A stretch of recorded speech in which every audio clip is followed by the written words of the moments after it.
So here's the thing. Why is America subsidizing the defense of some of the world's richest nations, especially when, our own national debt interest payments, they're actually set to become bigger than our entire military budget?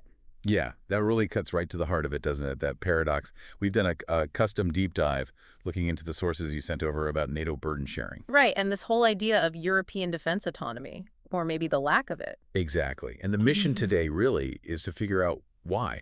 Why, even with clear threats out there, does America keep footing the bill for allies who, let's be honest, seem perfectly capable of handling their own defense? And the numbers are just, well, staggering. The sources jump right into this massive financial imbalance that the American taxpayer has basically carried for decades. Oh, absolutely. We're talking, according to the sources, a collective underfunding by America's NATO allies of, wait for it, $827 billion. $827 billion. That's almost $1 trillion in, what, unpaid security costs? Just chronic underinvestment. That's exactly it. And, to really understand how lopsided this is, look at the spending percentages. Between 2005 and 2020, the U.S. averaged, 3.42% of GDP on defense? Okay, over 3%. And the average NATO ally? Barely scraped, 1.59%. So less than half the effort, really, year in, year out. You mentioned the U.S. hitting fiscal limits, though. How does that domestic picture change things? Why is this imbalance suddenly so critical, like right now? That's the real pressure point. Yeah. All this underinvestment means less capable militaries in Europe, naturally, which forces the U.S. to carry an outsized share of security burdens globally. But Washington is hitting a fiscal wall. Right, the debt interest payments. Exactly. The interest payments on our national debt are projected to exceed what we spend on defense annually. Think about that. We're becoming fiscally constrained here at home. We can't afford to keep subsidizing wealthy allies who seem unwilling to seriously invest in their own security. The bill, you could say, is coming due for everyone. Okay, let's unpack the core promise then.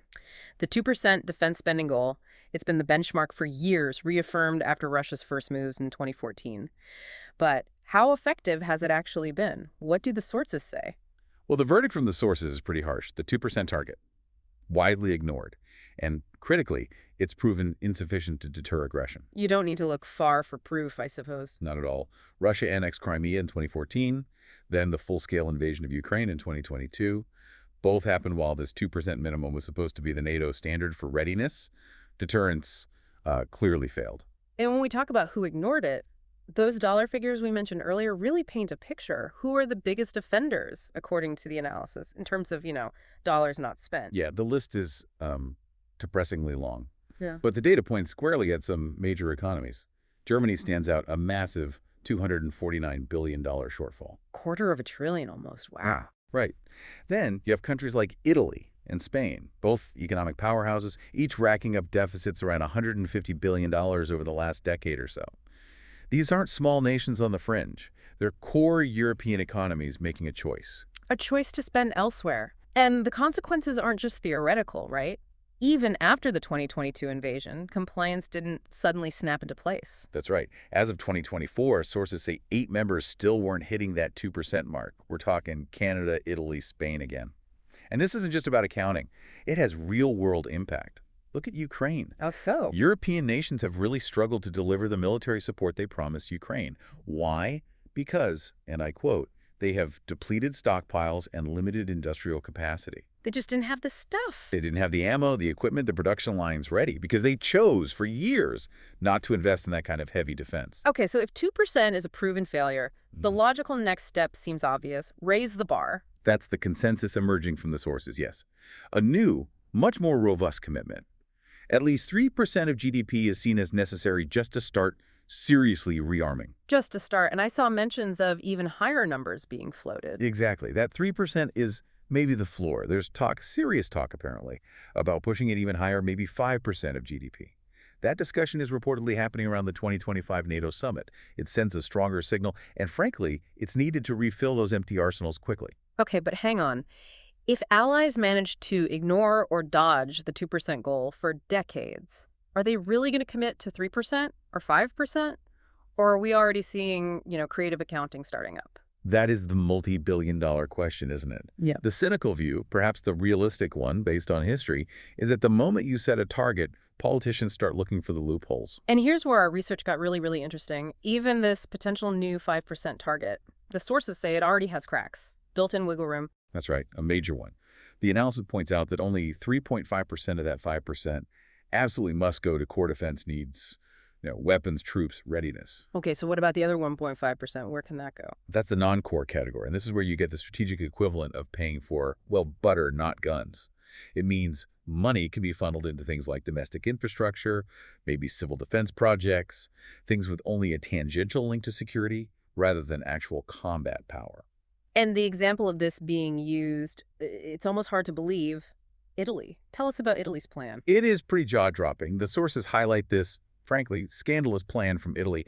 They're apparently looking to classify a massive $13.5 billion bridge connecting Sicily to the mainland as defense infrastructure. A bridge as defense spending. Yes, just to help them hit that 1.5% non-core target. They seem to be openly prioritizing a huge multi-decade economic stimulus project over actual military readiness. It is quite something. Wait, let me get this straight. They're basically inventing a way to call a giant construction project defense spending. How did the analysts and the sources frame this kind of maneuver? It perfectly captures what the sources call the implicit bargain that's existed for decades. The U.S. provides the security umbrella, Which lets wealthy European allies spend more on social programs or, butter instead of guns. Exactly.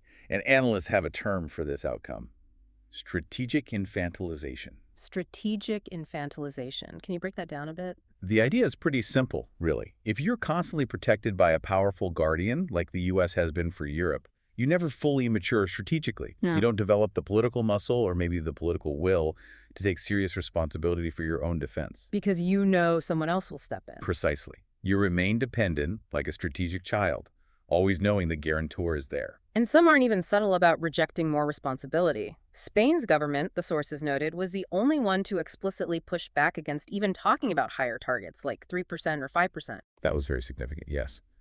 Prime Minister Pedro Sanchez reportedly insisted that hitting higher defense targets would be, and this is a direct quote from the analysis, incompatible with our welfare state and our world vision. Wow.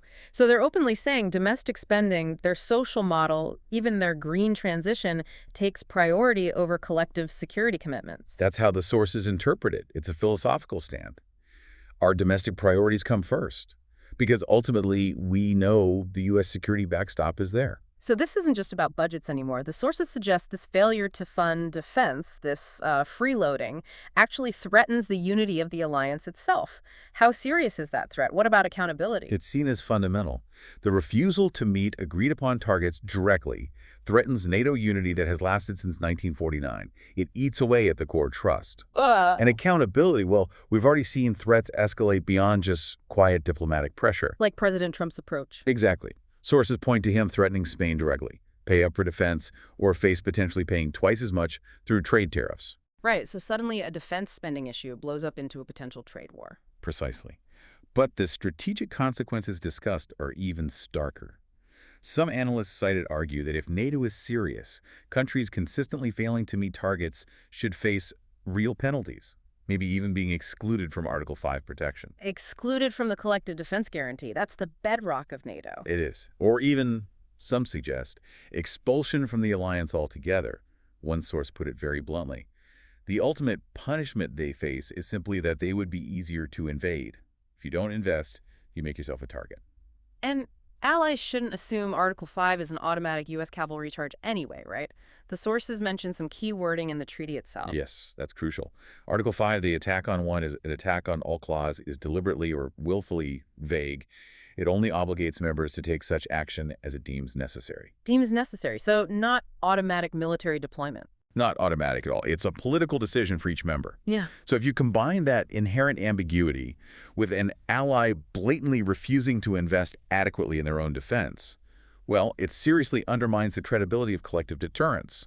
Why should an aggressor believe the U.S. would risk war for an ally who won't even spend 2% of their own GDP to protect themselves? It really calls the whole commitment into question. So where does this leave us? The sources propose moving beyond just burden sharing, just asking allies to pay more, to something called burden shifting. What does that actually mean for America's role in Europe? Burden shifting is fundamental. It means Europe has to take primary responsibility for its own defense, not just chip in more money, but actually shift who the main security provider is.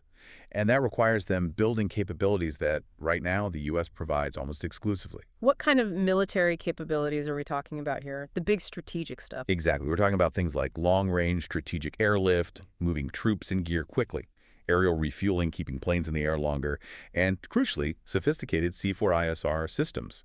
Command, control, communications, intelligence, surveillance, reconnaissance. The brains and senses of modern warfare. Precisely. Europe relies heavily on the U.S. for those capabilities today. They probably couldn't fight a high-intensity conflict independently without them. Burden shifting means they need to build that independent capacity. And for that shift to actually happen, the sources suggest the U.S. needs to do something pretty radical. It's the most provocative point, definitely. But it's framed as a prerequisite for burden shifting. The sources argue pretty clearly. The U.S. must significantly reduce, maybe even end, its large-scale military presence in Europe. Pull back the troops and bases. Yes. The argument is, as long as the U.S. physically underwrites Europe's security on the ground and in the air, Europe simply won't develop the urgency or the political will to organize itself properly for defense. The codependency, the sources argue, has to break for true European self-sufficiency to emerge. But the potential is there, right? The sources are clear that Europe can do this if it chooses. This isn't about a lack of resources. Oh, absolutely not. Europe is incredibly wealthy and capable.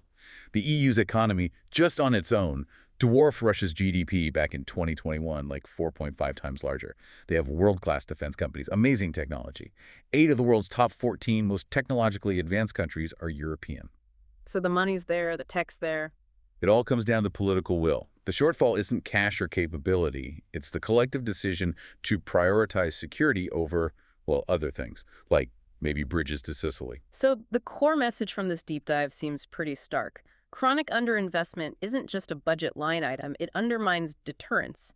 And these political excuses, funding welfare states, green transitions, massive infrastructure, they show a lack of strategic seriousness from some key allies. And the conclusion, for America's own fiscal health, and maybe even for the long-term health of a real alliance, the U.S. needs to stop being Europe's indispensable protector. And that leaves us, and you listening, with a pretty challenging final thought.